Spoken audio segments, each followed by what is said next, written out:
Hey everybody, it's Jason Blaha here, and I've had some people ask me lately, you used to be completely against protein powders, calling them fart powders. Now you're saying you're going back on that a little bit and saying sometimes they have uses, sometimes you use them. Could you go into some detail explaining why that is, what's going on specifically? So let me put on my +5 hat of weaponsmithing, work on skilling up my crafting a little bit, and let's talk about this. All right, guys, when we start talking about supplements in general, what you need to understand is that supplements are a supplement to a diet. They are very specific. They're context specific. You only use a supplement when you actually really will benefit from that specific supplement in the context of your diet and training, which means the vast majority of supplements out there are worthless. In fact, most of them don't do anything useful at all. And what we mean there is if you need more protein in your diet and you have some reason to actually need more protein in your diet, and you need some variety or whatever, a protein shake might be useful. If you're deficient in vitamin B12, a B12 vitamin might be useful. These are context specific. They're supplements to a diet. They're not essential parts of any diet for any goal. And I do mean that. You shouldn't need a supplement of any type in a perfect environment. So here's the point with that. The reason I've been so hard on them is that they're oftentimes misadvertised. There's a lot of piss poor quality protein powders out there that consumer reports and other people have shown to be full of contaminants above the safe amounts of things like lead, arsenic, all sorts of crap. Sometimes the filtration processes are terrible and they give you diarrhea and everything else, hence fart powders. There are brands of protein I've tried in the past that I could not tolerate. I would drink one and I would have to go to the toilet within 15 minutes of drinking it every single time. But a lot of it comes down to the fact that they've been pushed as necessary, and I don't like the supplement industry. I will admit I am biased. I am biased against the supplement industry as a whole, and so therefore I tend to have a negative response to anything they produce, even if it might be useful, just because so much of what they push is using bad ethics, bad advertising, garbage, everything else, and using all these fake natties to promote it. I tend to have a negative view of the entire industry. All right, that's my personal bias. That's my bias after a couple decades of being around all of this. I just think it's a terrible industry, and I'm not a big fan of supporting it. I'm just really not. So when we talk about it from that perspective, you need to understand we all have our biases. Every single human being on earth, we're incapable of setting aside completely our biases. And sometimes those biases are well grounded in reality. So in the case of the protein powders, what I would say is a couple of things. If a person needs a protein powder, I'm very picky on what brands I will buy. In fact, okay, I buy one brand of protein. That's it. You're not going to see me at this point messing with other companies other than something like Optimal Nutrition. And the reason for that, no, they're not paying me. No, I've never been in contact with them. The reason for that is that they don't sell a wide variety of products. They specialize in mostly protein and similar products. Now, do they sell a couple of things that we know for a fact do not work? Yes, they do. So they have some bad products, just like all these other companies do. However, the majority of what they sell, most of their sales themselves are geared towards stuff that at least can work. They've been reviewed multiple times by Consumer Reports as far as their product coming back really, really clean in terms of arsenic, lead, again, heavy metals in general. They've gotten a good review from Consumer Reports. At least 50% of the protein powders on the market have not. So I'm going to say right now, given the garbage that they've been found in a lot of these products, you shouldn't be buying a protein that hasn't been reviewed and lab tested independently. You just shouldn't be buying it. And that's just how I feel about it, based upon that, because it's a shady industry. You don't know whatever crap they're going to put in it, and they don't care. They don't care. They don't care about you.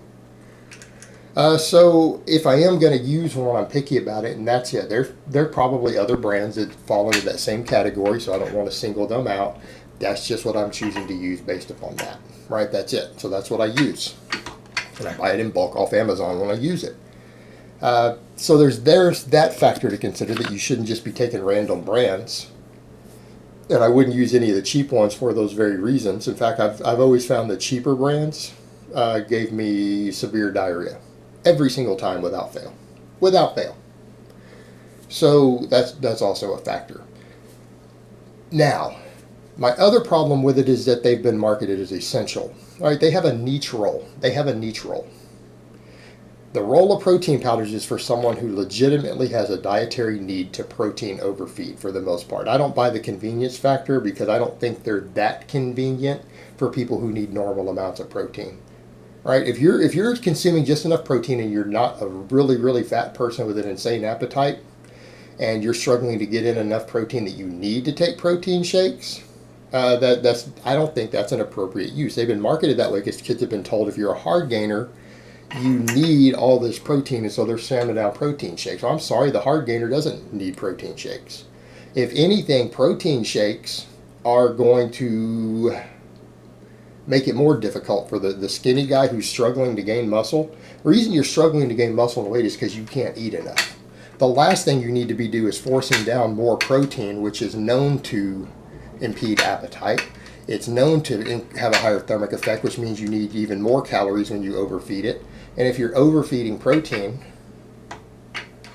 then guess what? It actually becomes harder to gain muscle in the absence of enough calories.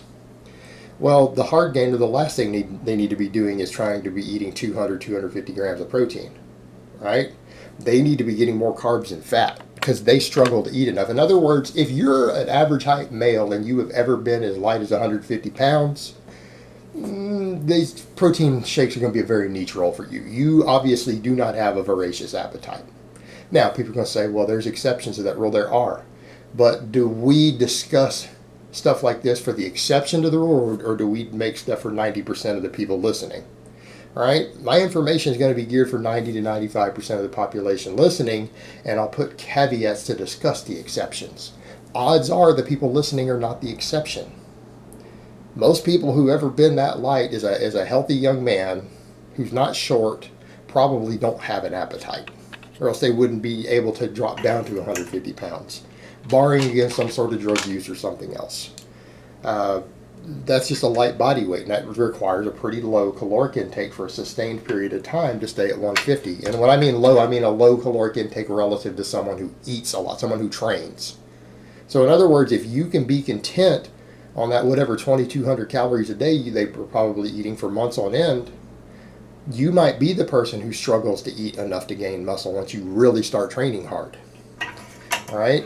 So the problem is that protein shakes have been marketed to these people. Oh, yeah, you need to get this post-workout shake. Well, that's the last person who needs that. That person needs to be getting in more carbs. They need to be getting in more fat. They need to be bringing their scale weight up to gain muscle. Now, I will say, though, that if someone is an athlete that requires a very specific weight class and they cannot afford to gain weight, a serious athlete who cannot gain weight, okay, I get it. Protein overfeeding could be valuable. Why? Because it'll help them not gain body weight. Will they gain muscle faster? No, they're going to gain muscle a hell of a lot slower. But if you're a person who, for whatever, you have to stay at 155 pounds to 160 pounds for something in a sport, because you're a competitor in something, I don't care what it is, that's kind of your ideal body weight. All right, protein overfeeding when you're training might be useful because it might help keep you from going over that, and it'll let you gain a little bit of muscle and recomposition maybe, okay, without your body weight going up. You're going to gain like maybe a fifth of the muscle that you should be gaining in an ideal environment, but that's the trade-off. This is a person who needs to maintain a lighter body weight. In that case, yeah, that's a perfect environment for protein overfeeding, and shakes become useful for that. Guys like me, insane appetites who need to trim down body fat, who have a lot of muscle mass already. Protein overfeeding is very valuable for us to hold on to our muscle.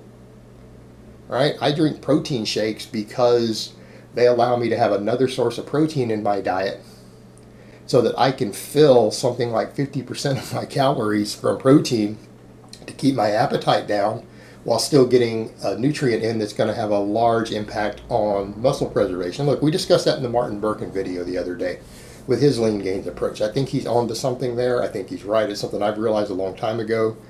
Ultra high protein overfeeding for people seeking to lose body fat but maintain muscle and performance is a valuable tool, particularly for someone with a voracious, insane appetite. Someone like me who has no trouble eating 5,000 calories a day, I can easily eat 5,000 calories of clean foods. I have no problem with that. Like I can do that without feeling like I've gorged myself. You know, like I'm sick to my stomach though. It's not a problem. Someone like me, those extra protein shakes, and I just mix them with coffee, by the way, because I don't like protein shakes particularly, but I find the chocolate protein dumped in coffee, and I drink a lot of coffee through the mornings. I use that sometimes just to get protein earlier in the day in before I go to all my other sources, but I'm also protein overfeeding. All right, someone like me in that situation, that makes sense. Could I get the exact same result just doing chicken breast? Yeah, I could get the exact same result doing that. The only difference is that, you know, after about 2 pounds of chicken breast every day, I kind of get sick of it. Right? I eat approximately 2 pounds of chicken breast every single day, if not 3 pounds. But at a certain point, if I'm trying to protein overfeed and make sure that an enormous section of my calories is coming from protein for, again, the thermic effect, the satiety effect, the muscle preservation, while I'm losing body weight relatively quickly, more than a pound a week, all right, it has a niche there, but it's just a preference at that point. It doesn't make it a superior source in any way. I'm not getting a benefit from the protein shake that I would get over normal foods by doing that. And that's a point that needs to be made clear. It's just a supplement. It's just filling a niche role. It's just a different source of protein because I get tired of eating pounds and pounds of chicken. I don't want to eat 4 pounds of chicken every day, right? 2 to 3 is about all I can stand. And I have days where I only want 1.5 pounds of chicken. I'm just not caring for it, and I'll do protein shakes to fill in a lot of the rest. Or my Greek yogurt, which I use a lot of that also. So ultimately what that comes down to is, again, there's a certain specific role where protein shakes can be useful. So I'm not completely against them. It makes sense. But by that same token, I would say a lot of the companies aren't reputable. If they're selling tons and tons of other garbage products, I'm not going to support the use of their protein shakes. I'm just not. Because again, they're bad companies. They're unethical companies. They're scamming people. They specialize in mostly protein and creatine and some minor other things, and maybe have a few garbage products on the side. I'm less likely to take the same stance. But when they clearly are marketing fake natties and selling test boosters and all this other garbage with fake natties on the cover of everything claiming to be natural that are clearly on trend, blah, blah, blah, I'm going to have a problem with it. Kicking out products, tons and tons of different products that don't work,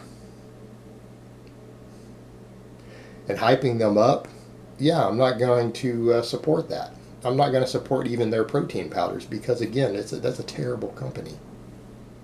And it's just about consumer ethics. So ultimately, guys, I'm not totally anti-protein powder now, but I do think for a lot of people, you may not actually really benefit from them. And that's the point to remember. It needs to be looked at a case-by-case basis. Are they actually going to be useful to a person in this specific role? And again, they're not useful for people who struggle to eat enough to gain muscle. Okay, that is the last person I would ever recommend a protein shake to, because they probably don't need ultra high amounts of protein. They need to be getting their food from other sources so they can actually eat enough. And I don't recommend people buy them from disreputable companies, which is the majority in the supplement industry these days, and has been forever. Alright guys, but that's really all I have to say on that today. I hope it's been informative, and I will talk to you guys next time.